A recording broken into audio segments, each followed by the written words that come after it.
आदरणीय समादरणीय मुनिवृंद, उपस्थित धर्मनिष्ठ बंधुओं, माताओं एवं बहनों, आप लोग लगातार श्रवण कर रहे हैं वीतराग श्रवण भगवान महावीर की अमृतमय वाणी श्री आचारांग सूत्र के सूत्रों के माध्यम से।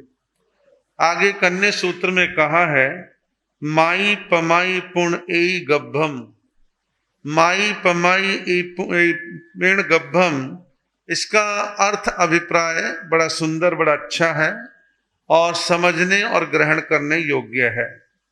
मायावी और प्रमादी, मायावी और प्रमादी बार बार गर्भ में अवतरित होते हैं, अर्थात जन्म मरण करते हैं।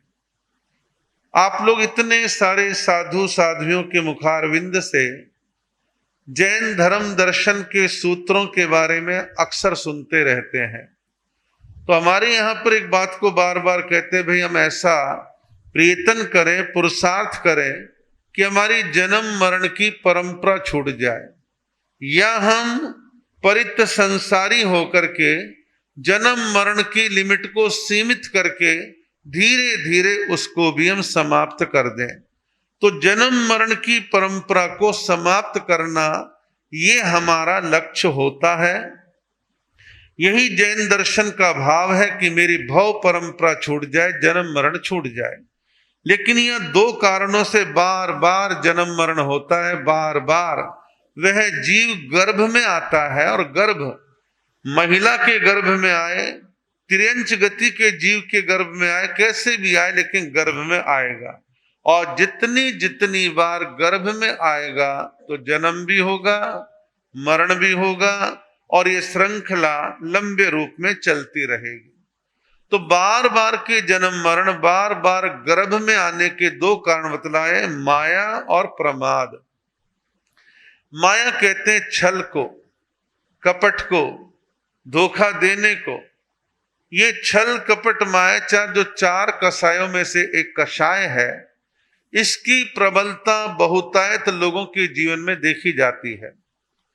व्यापार व्यक्ति कर रहा है तो छल कर रहा है, नौकरी कर रहा है तो बहानेबाजी का छल वहां पर वो कर रहा है। कल मैं देख रहा था दैनिक भास्कर का लुधियाना का पेपर, लुधियाना के 4 पन्ने आते मुख्य अखबार से अतिरिक्त कोई लगभग 25-30 लोग बैठे हैं। सबकी शर्म से आंखें नीचे झुकी हुई है और सबने अपने फेस को छिपाने की कोशिश कर रखी है। उनका ग्रुप पोज पुलिस वालों ने छापा है। करते क्या थे, भारत में बैठ करके एक कॉल सेंटर चला रहे थे और विदेशों से लोगों को फंसाना, हम ये सर्विस देते हैं, हम ये करते हैं और वो करते करते करते कुछ नहीं है, उनसे पैसे ट्रांसफर करवा लेना, पैसे प्राप्त कर लेना, सर्विस वर्विस कुछ नहीं। लेकिन ऐसे षड्यंत्रों का आज के जमाने में साइबर क्राइम के जो एक्सपर्ट हैं सब पोल पट्टी खोल देते हैं।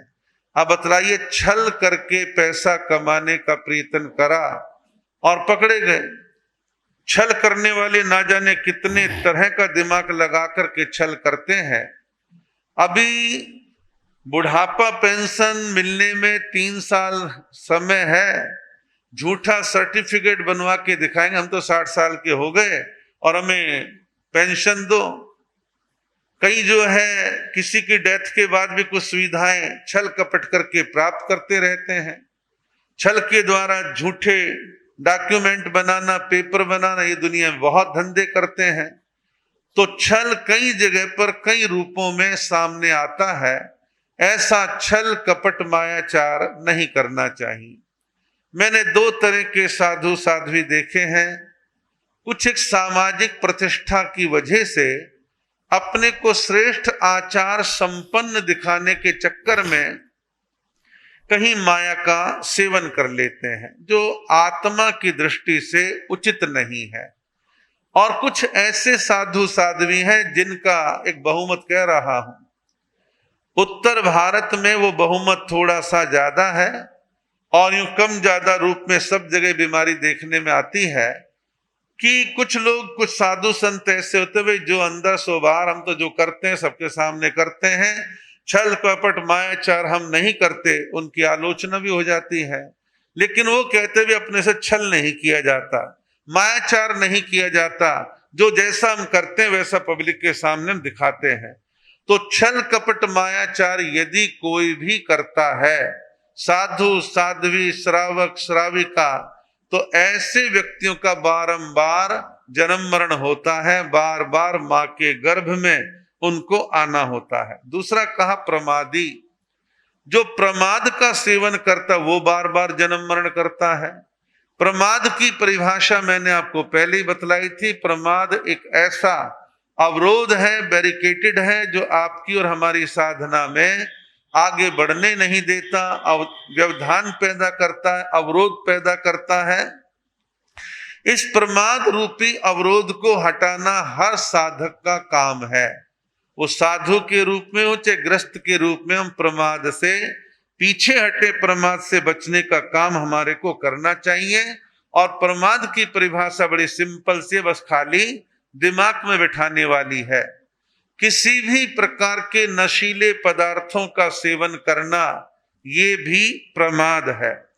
इंद्रियों के विषयों में अत्यधिक तल्लीन हो जाना, उनको पूरा करने के लिए अन्याय शोषण करना, इंद्रियों के पदार्थों को प्राप्त करने के लिए संघर्ष करना, बहुत ज्यादा उनमें डूब जाना, ये भी प्रमाद है।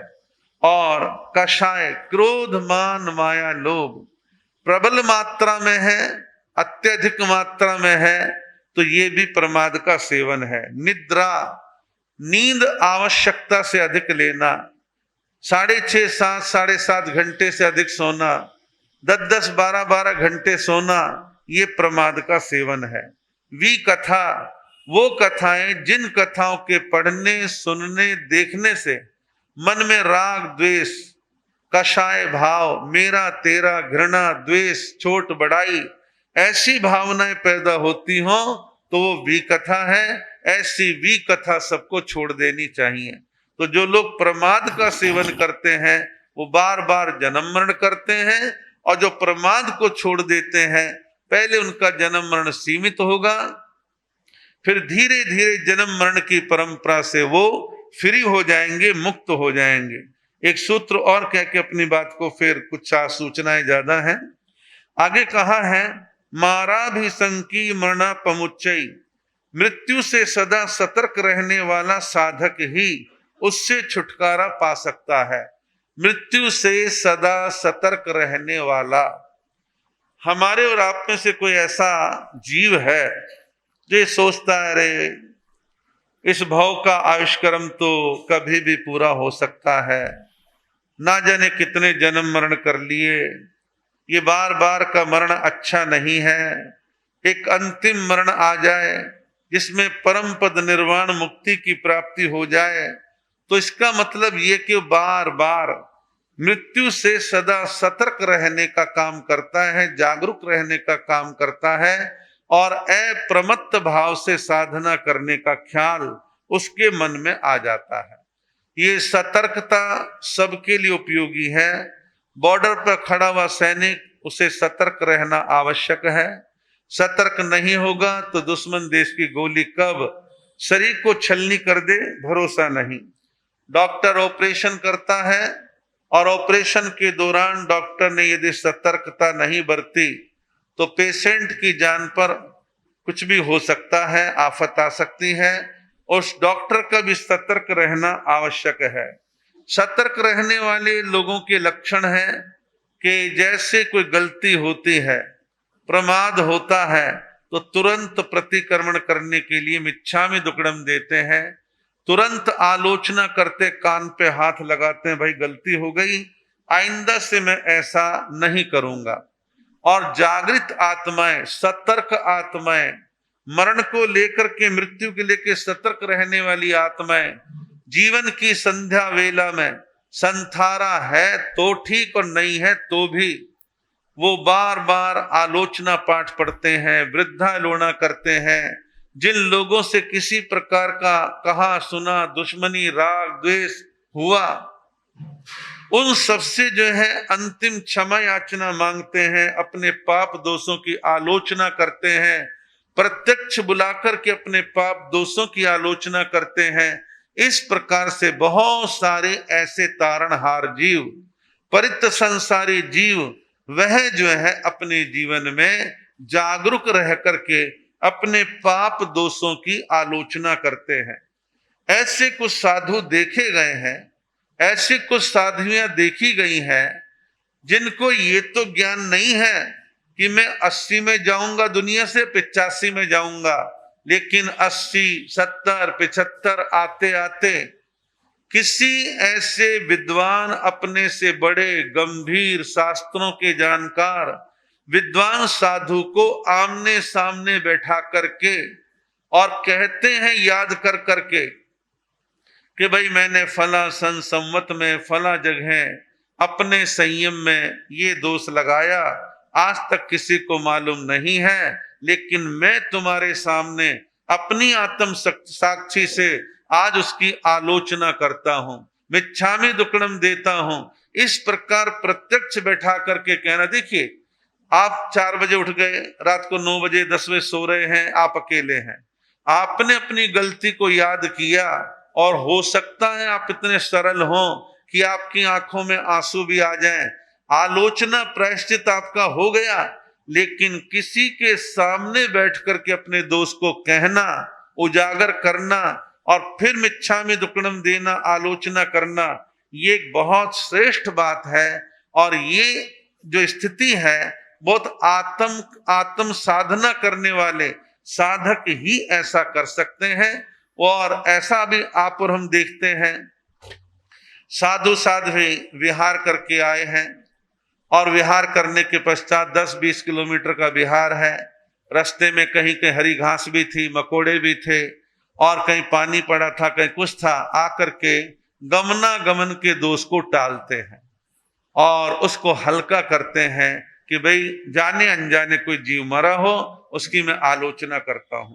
तो इस प्रकार से बहुत सारे जीव अपने आप की आलोचना करके अपनी आत्म शुद्धि करने का कार्य करते हैं। इसी के